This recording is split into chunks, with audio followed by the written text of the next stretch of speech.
हम लोग आधुनिक भारत का इतिहास पढ़ रहे हैं। हम लोग क्या पढ़ रहे हैं? आधुनिक भारत का इतिहास। और उसी के अंतर्गत हम लोग 19वीं और 20वीं शताब्दी में भारत में जो सांस्कृतिक, धार्मिक और सामाजिक सुधार आंदोलन हुआ, जिसको पुनर्जागरण भी कहा जाता है, भारतीय पुनर्जागरण भी कहा जाता है, जो यूरोप के पुनर्जागरण से डिफरेंट है। उसी में हम लोग पढ़ रहे थे ब्रह्म समाज और राजा राम मोहन राय। ब्रह्म समाज और राजा राम मोहन राय हम लोगों ने पढ़ लिया कल। और मैंने आपको बताया कि जो ब्रह्म समाज था उसका डिवीजन होते होते अंतिम में एक साधारण ब्रह्म समाज तक का स्थापना 1878 तक में हम लोग पढ़ लिए। ब्रह्म समाज का जो मूल बल था वह था मानवतावाद पर बल, एक ईश्वरवाद पर बल, पुरोहितवाद का विरोध, वैद उपनिषद और वेद को वह मानता था, लेकिन ये सच्चाई है। वो तर्क पर आस देता था, बलि प्रथा का विरोध करता था। ये सब जो है जाति प्रथा का विरोध करता था, स्त्रियों की स्थिति में सुधार की बात करता था। ये सब जो है ब्रह्म समाज का कुछ सार्वभौम इस पर बल देता था। ये सब चर्चा मैं कर चुका हूँ। आज उसी के बाद राजा राम मोहन राय से ज़्यादा उसी समय के, आप कह सकते हैं कि ज़्यादा आधुनिक व्यक्ति का और क्रांतिकारी व्यक्ति का मैं आज चर्चा करने जा रहा हूं। उनका नाम है हेनरी विवियन डेरोजियो। इनका नाम क्या है? Henry Vivian Derozio.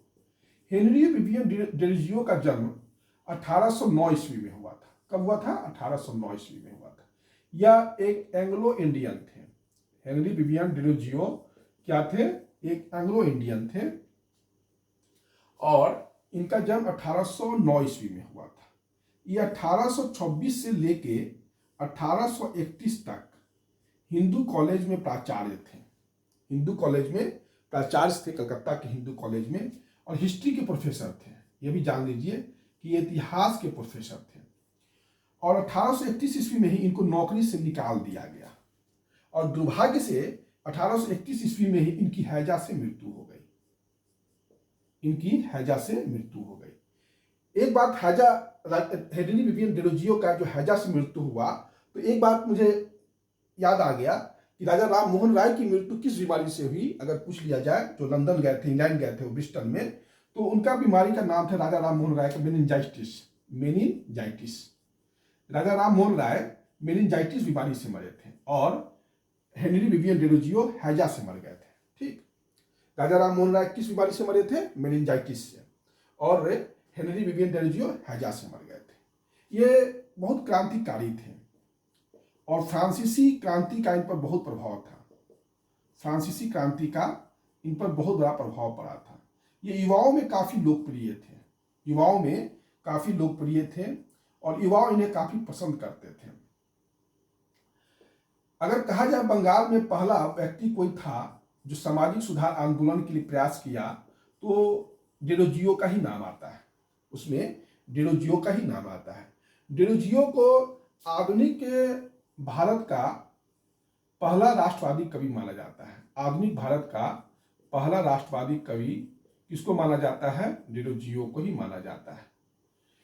Surendranath Banerjee कहते हैं कि हेनरी विवियन डेरोजियो के बारे में कि यह हमारी जाति का पिता और हमारी सभ्यता का अग्रदूत है। हमारी जाति का पिता और हमारी सभ्यता का अग्रदूत है हेनरी विवियन डेरोजियो। इसके सद्गुण हमें हमेशा जो है आकर्षित करते रहेंगे और इनकी कमी की ओर कोई विशेष ध्यान नहीं दिया जाएगा। ये जो है हेनरी विवियन डेरोजियो के बारे में कुछ इंपॉर्टेंट चीज है।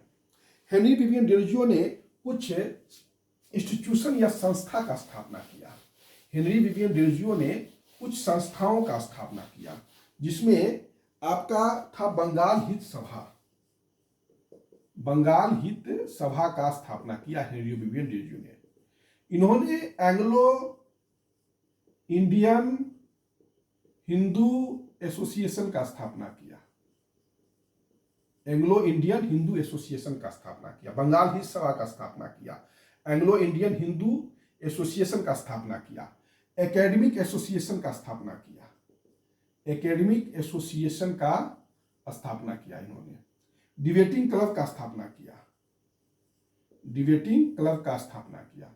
और इन्होंने एक society for exhibition, society for exhibition of general knowledge का भी स्थापना किया। इन्होंने, हेनरी विवियन डेरोजियो ने बंगाल हिंद सभा का गठन किया, एंग्लो इंडियन हिंदू एसोसिएशन का गठन किया, एकेडमिक एसोसिएशन का गठन किया, डिबेटिंग क्लब का स्थापना किया, society for exhibition of general knowledge का स्थापना किया। ये डिफरेंट संस्था जो है किसके द्वारा स्थापित किया गया, तो ये हेनरी विवियन डेरोजियो के द्वारा स्थापित किया गया। हेनरी विवियन डेरोजियो ने कुछ पत्रिका भी निकाला, जिसमें था हेस्पेरस,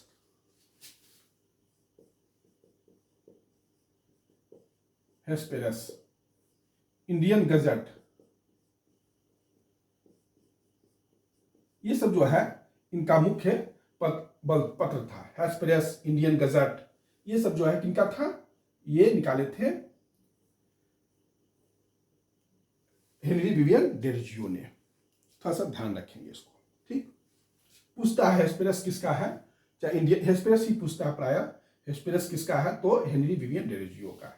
हेनरी विवियन डेरोजियो के बारे में इससे ज्यादा कुछ और नहीं है, लेकिन इनका प्रभाव जो था काफी था। लेकिन इनके साथ दिक्कत क्या था कि इनकी जो भी बातें थी वो किताबी थी, वो आम जनता से, जिस तरह राजा राम मोहन राय ने आम जनता से अपना संबंध बना के रखा, उस तरीके से इनका जो आदर्श था वो किताबी आदर्श ज़्यादा था, वो व्यवहार में नहीं उतर पाया। और इसके पीछे कारण यह भी था कि बहुत छोटे से जीवन में इनकी मृत्यु हो गई। 1809 में तो जन्म ही लिए, 1831 22 साल की अवस्था में वो इस दुनिया से चले गए। लेकिन आप एक बात सोचिए कि प्रोफेसर भी बने, हिस्ट्री के प्रोफेसर बने और कम एज में बने, तो ये कहीं ना कहीं हम सबों के लिए प्रेरणा के स्रोत श्रीनाथ बनर्जी के शब्दों में, और मैं भी जो है एक तरह से आप कह सकते हैं कि लगता है कि इनका वर्णन करना एक आध्यात्मिक संबंध का लगता है कि स्थापना उनके साथ हो रहा है। खैर ये सब तो कुछ आप कह सकते हैं कि रहस्यवादी बातें हैं, जो आपकी परीक्षा से इसका कोई मतलब नहीं है। अब हम आते हैं बंगाल के एक तीसरे प्रमुख व्यक्ति हैं जो काफ़ी इंपॉर्टेंट हैं, उनका नाम है ईश्वरचंद्र विद्यासागर। उनका क्या नाम है, ईश्वरचंद्र विद्यासागर, ईश्वर चंद्र विद्यासागर। विद्यासागर इनको इसलिए कहा जाता है कि इनको विद्या के सचमुच सागर थे। ईश्वरचंद्र विद्यासागर जो है सचमुच विद्या के सागर ही थे, इसलिए उनको विद्यासागर कहा जाता है। इनका जन्म एक बहुत गरीब परिवार में हुआ था। 1820 में इनका एक गरीब ब्राह्मण परिवार में जन्म हुआ था। बंगाल में गरीब ब्राह्मण परिवार में जन्म हुआ था। और संस्कृत के ये बहुत बड़े विद्वान थे, संस्कृत के बहुत बड़े विद्वान थे। कलकत्ता में संस्कृत कॉलेज के प्राचार्य बने। 1851 ईस्वी में कलकत्ता में संस्कृत कॉलेज के ये प्राचार्य बन गए। काफ़ी अपने इम्पोर्टेंट पर, इनको नौकरी से बाद में बर्खास्त भी कर दिया गया, क्योंकि काफ़ी निडर व्यक्ति थे और सरकार की चाहे किसी पॉलिसी का ये जमकर जो है विरोध करते थे। इतने ही गरीबों के प्रति सहृदय थे कि ठंड के दिनों में ये अपने गर्म कोट को जो है दान कर दिया करते थे। कोई भी अगर राह चलते, इनको रात्रि में कोई गरीब आदमी दर्द ठंडा से कहा रहा होता था, तो ये गर्म कोट अपना जो है उसको दान कर देते थे। शायद निराला जी जो है सूर्यकांत त्रिपाठी निराला जो हमारे कवि हुए, मुझको कभी कभी लगता है कि ईश्वरचंद्र विद्यासागर से इस मामले में वह उनके अग्रणी थे। कहीं ना कहीं सीखे होंगे ईश्वरचंद्र विद्यासागर का प्रभाव व्यक्तित्व का प्रभाव सूर्यकांत त्रिपाठी निराला पर भी पड़ा होगा। खैर ये सब विषयांतर है, यहाँ पर ये मेरा यहाँ पर चर्चा करने का उद्देश्य नहीं है। ये जो है स्कूल के इंस्पेक्टर पोस्ट को भी ईश्वरचंद्र विद्यासागर ने बहुत दिनों तक संभाला था, और उसमें उन्होंने 35 जो है बालिका विद्यालय की स्थापना अपने खर्चा पर की। लड़कियों की शिक्षा पर ये काफ़ी बल देते थे। 35 से बालिका विद्यालय की स्थापना स्कूल इंस्पेक्टर की हैसियत से इन्होंने खुद बनाया था, और वो सारे स्कूल का खर्चा ये खुद ही संभालते थे। कलकत्ता में, बंगाल में एक चीज़ याद रखिएगा, 18 लड़कियों की शिक्षा के लिए सबसे पहला प्रयास ईसाई मिशनरियों ने किया, और 1821 ईस्वी में जो है लड़कियों की शिक्षा के लिए व्यवस्था सबसे पहले ईसाई मिशनरी ने किया 1821 ईस्वी में। और लड़कियों को शिक्षा देने से लोग डरते थे पहले कि कहीं लड़कियां पढ़ लिख के अपना पति न खो दें। इस डर से लड़कियों की शिक्षा को जो है बहुत ज़्यादा जल्दी समाज एक्सेप्ट नहीं कर रहा था। और ये बात तार्किक नहीं है। ये अलग बात है कि अब वो लड़कियां शिक्षा ग्रहण करके पति के साथ जो है तर्क सम्मत बात करती थी, हृदय सम्मत बात नहीं करती थी कि जो है तू दिन को दिन कहो तो मैं रात दिन को दिन कहूंगी या रात कहूंगी, ऐसा बात नहीं थी। तो कहने का अर्थ कि कहीं ना कहीं ये शिक्षा का प्रभाव समाज पर पड़ रहा था और दादा ईश्वरचंद्र विद्यासागर ने काफी इसमें प्रयत्न किया। ये बेथुन स्कूल जो था बंगाल में काफी प्रसिद्ध था। बेथुन जो थे बालिका उच्च शिक्षा के लिए काफी प्रयत्न थे, बेथुन स्कूल का प्रयास था। और बेथुन स्कूल के मंत्री के हैसियत से इन्होंने काफी अच्छा काम किया और बालिका उच्च शिक्षा में इन्होंने काफी योगदान दिया। देखिए बेथुन स्कूल जो है ना 1849 ईस्वी में ड्रिंक वाटर बेथुन थे, एक नाम ड्रिंक वाटर बेथुन ने, उनका नाम था ड्रिंक वाटर बेथुन ने जो है बेथुन स्कूल की स्थापना किया था लड़कियों के लिए।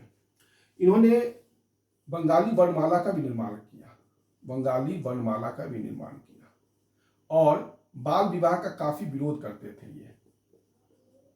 एक बात याद रखिएगा, ईश्वरचंद्र विद्यासागर और रविन्द्रनाथ टैगोर दोनों जो थे बंगाली जो आप कह सकते हैं पाठ्यक्रम जो बंगाल में पाठ्यक्रम है प्राथमिक शिक्षा का इन्होंने तैयार किया था। इन दोनों का बहुत योगदान है।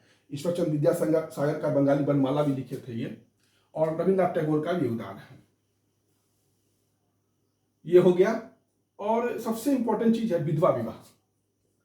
सती प्रथा का तार्किक परिणति विधवा विवाह ही था और इन्होंने 1000 लेटर उस समय तत्कालीन गवर्नर जनरल लॉर्ड डलहौजी को दिया था कि विधवा विवाह को हटाइए, विधवा विवाह को जो है सम्मति दीजिए, मतलब विधवा को विवाह करने की अनुमति दीजिए।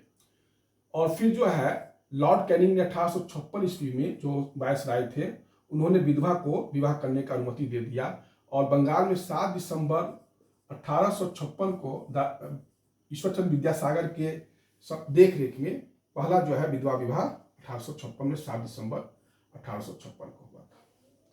तो यह हो गया आपका ईश्वरचंद्र विद्यासागर के बारे में कुछ इंपॉर्टेंट चीजें। और इसको आप थोड़ा सा ध्यान में रखिएगा। ईश्वरचंद्र विद्यासागर हुए 3 पर्सनालिटी काफी बंगाल के इंपॉर्टेंट हो गए।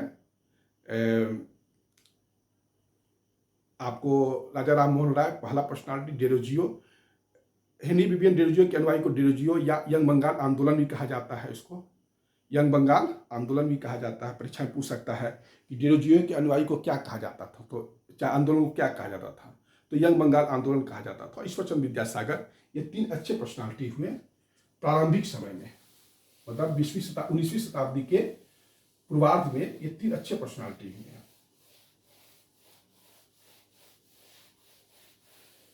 उसके बाद हम लोग आ जाते हैं पश्चिमी भारत की ओर। मैंने कल पश्चिमी भारत की ओर आ जाते हैं।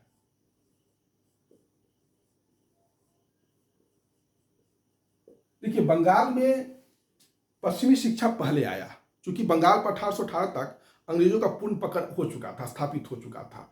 और बंगाल में सामाजिक सांस्कृतिक धार्मिक सुधार आंदोलन सबसे पहले हुआ, क्योंकि वो अंग्रेज यूरोपीय संस्कृति से सबसे पहले संपर्क में आया। लेकिन वह चीज जो है पश्चिमी भारत में और दक्षिणी भारत में थोड़ा देर से पहुंचा। लेकिन मैंने कल एक पर्सनालिटी का चर्चा किया था, केशव चंद्र सेन का। और केशव चंद्र सेन चाहते थे कि ब्रह्म समाज को एक अखिल भारतीय स्वरूप देना चाहते थे।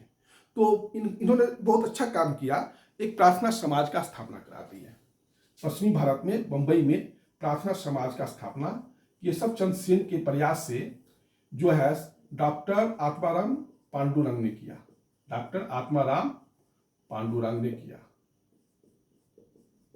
1867 में बंबई में। केशव चंद्र सेन के प्रयास से प्रार्थना समाज का स्थापना जो है डॉक्टर आत्माराम पांडुरंग ने 1876 में किया, बंबई में किया। इसी से महादेव गोविंद रानाडे जुड़े थे, महादेव गोविंद रानाडे जुड़े थे। महादेव गोविंद रानाडे को जो है पश्चिमी भारत का सुकरात भी कहा जाता है, पश्चिमी भारत का सुकरात भी कहा जाता है, भारत का सुकरात भी कहा जाता है। और पश्चिमी भारत का पुनर्जागरण का अग्रदूत कहा जाता है। पश्चिमी भारत के पुनर्जागरण का अग्रदूत किसको कहा जाता है? महादेव गोविंद रानाडे को। जिस प्रकार से भारतीय पुनर्जागरण का अग्रदूत या पिता किसको कहा जाता है, राजा राम मोहन राय को, उसी प्रकार महादेव गोविंद रानडे को भी पश्चिमी भारत के पुनर्जागरण का पिता या अग्रदूत कहा जाता है और भारत का सुकरात कहा जाता है। इन्होंने, महादेव गोविंद रानडे ने 1867 में जो है विधवा आश्रम संघ का स्थापना किया और 1871 में सार्वजनिक सभा का स्थापना किया। 1871 में सार्वजनिक सभा का स्थापना किया महादेव गोविंद रानडे ने। 1884 ईस्वी में इन्होंने दक्कन एजुकेशन सोसाइटी का स्थापना किया। दक्कन एजुकेशन सोसाइटी का स्थापना किया। यही दक्कन एजुकेशन सोसाइटी जो है बाद में फर्ग्यूसन कॉलेज के रूप में जाना जाने लगा। फर्ग्यूसन कॉलेज के रूप में ये जाना जाने लगा। इस कॉलेज से, दक्कन एजुकेशन सोसाइटी से 3 पर्सनालिटी जुड़े हुए थे, बाल गंगाधर तिलक, आगरकर और गोपाल कृष्ण गोखले। ये तीनों पर्सनालिटी दक्कन एजुकेशन सोसाइटी से जुड़े हुए। तो भारत बाद में भारतीय राष्ट्रीय आंदोलन को इन्होंने एक तरह से कह सकते हैं कि नेतृत्व भी दिया और निर्धारित भी किया। तो दक्कन एजुकेशन सोसाइटी बाद में फर्ग्यूसन कॉलेज बना और दक्कन एजुकेशन सोसाइटी का स्थापना महादेव गोविंद रानडे ने किया था और उसके 3 इंपॉर्टेंट सदस्य थे, जी के आगरकर, गोपाल कृष्ण गोखले और बाल गंगाधर तिलक।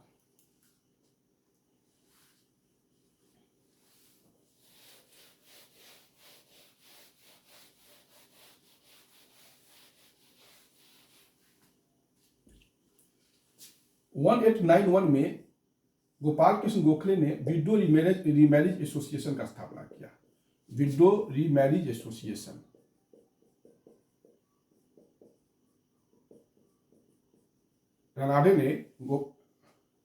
महादेव गोविंद रानडे ने विडो रीमैरिज एसोसिएशन का स्थापना 1891 में किया। इन्हीं की पत्नी थी पंडिता रमाबाई इनकी पत्नी का नाम था और इन्होंने आर्य महिला समाज का स्थापना किया था। आर्य महिला समाज का स्थापना किया था। ये सभी महादेव गोविंद रानडे से प्रभावित थे और चाहे प्रार्थना समाज से ही लोग निर्धारित थे। प्रार्थना समाज के एक इंपॉर्टेंट सदस्य थे डी.के. कर्वे। महादेव गोविंद रानडे भी प्रार्थना समाज के सदस्य थे, डी.के. कर्वे। इन्होंने जो है पुणे में एक विडो होम खोला, विधवा घर खोला, विडो के लिए एक घर बनाया और 1906 ईस्वी में इन्होंने बंबई में पहला जो है महिलाओं के लिए पढ़ने के लिए एक विश्वविद्यालय बनाया। 1906 ईस्वी में डी.के. कर्वे ने बंबई में पहला एक क्या कहते हैं कि लड़कियों के पढ़ने के लिए महिला विश्वविद्यालय का स्थापना किया। यह हो गया प्रार्थना समाज के बारे में जानकारी। दक्षिणी भारत में वेद समाज का स्थापना किया गया। दक्षिणी भारत में वेद समाज का स्थापना किया गया। केशव चंद्र सेन के प्रयास से वेद समाज का स्थापना दक्षिण भारत में 1871 में किया गया। और कौन किए थे? श्रीधरालू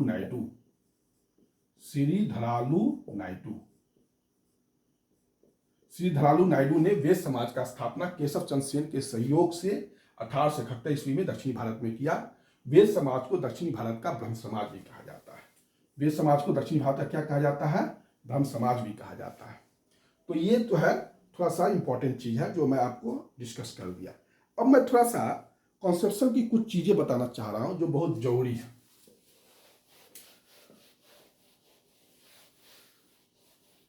देखिए, पश्चिमी भारत में 2 पर्सनालिटी हुए। पश्चिमी भारत में कितने पर्सनालिटी हुए? 2 इंपॉर्टेंट पर्सनालिटी हुए। एक थे बाल शास्त्री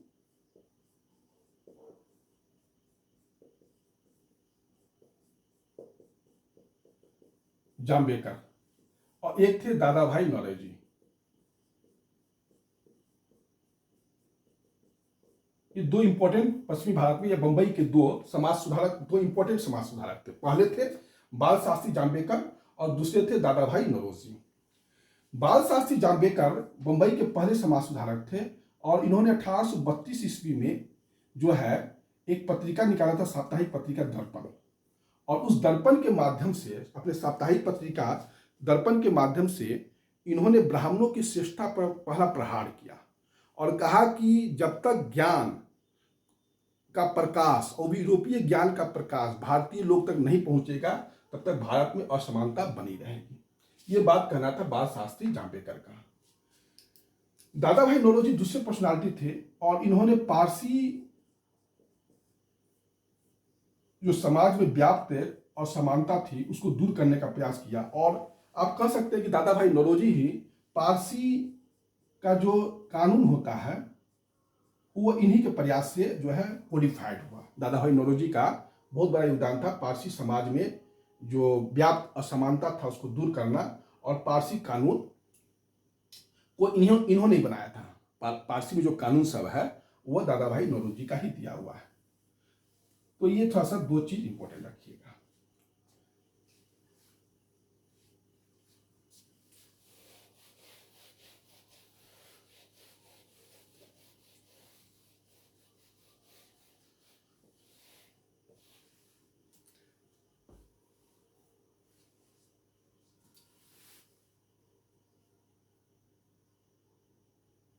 अठारह ईस्वी में गुजराती मराठी ध्यान प्रसारण मंडलियां की स्थापना किया गया। 1848 ईस्वी में गुजराती मराठी ध्यान प्रसारण मंडली का स्थापना किया गया। ये सब का काम था कि इस लड़की के लिए स्कूल खोला जाता था। इसमें क्या काम किया जाता था? लड़की के लिए स्कूल खोला जाता था। दूसरा काम कि इन लोगों का काम था कि सामाजिक और वैज्ञानिक मुद्दों पर ये लोग क्या करते थे कि भाषण प्रतियोगिता करवाते थे। सामाजिक और धार्मिक मुद्दों पर भाषण प्रतियोगिता कराते थे। ये सब गुजराती और मराठी ध्यान प्रसारण मंडलियों का काम था। 1849 में परमहंस मंडली का स्थापना किया गया, और ये भी जो था लड़कियों की शिक्षा के लिए व्यवस्था करना, या आप कह सकते हैं कि औरतों में जो विधवा विवाह है इस सब के लिए परमहंस मंडलियां भी काम करती थी। 1849 ईस्वी में 1850 में आइएगा तो एक पर्सनालिटी है विष्णु शास्त्री पंडित।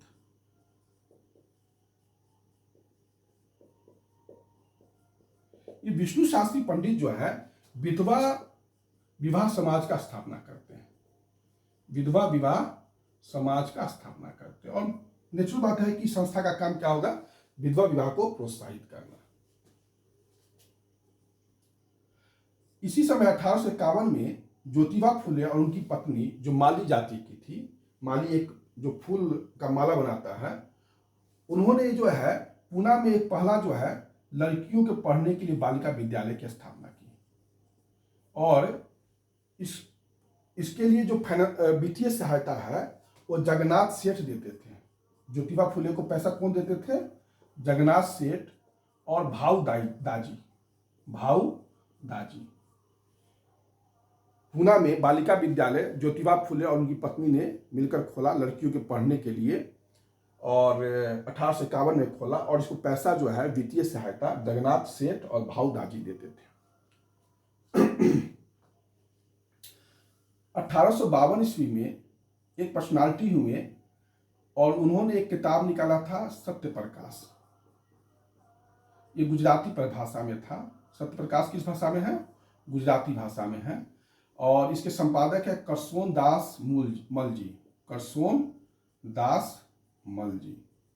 इन्होंने सत्य प्रकाश में 1852 में सत्य प्रकाश से गुजराती भाषा में एक समाचार पत्र था। इसके संपादक थे करसोन दास मल जी, और इन्होंने जो है इस पत्र के माध्यम से विधवा विवाह को प्रोत्साहित करने का जो है लेख लिखते थे।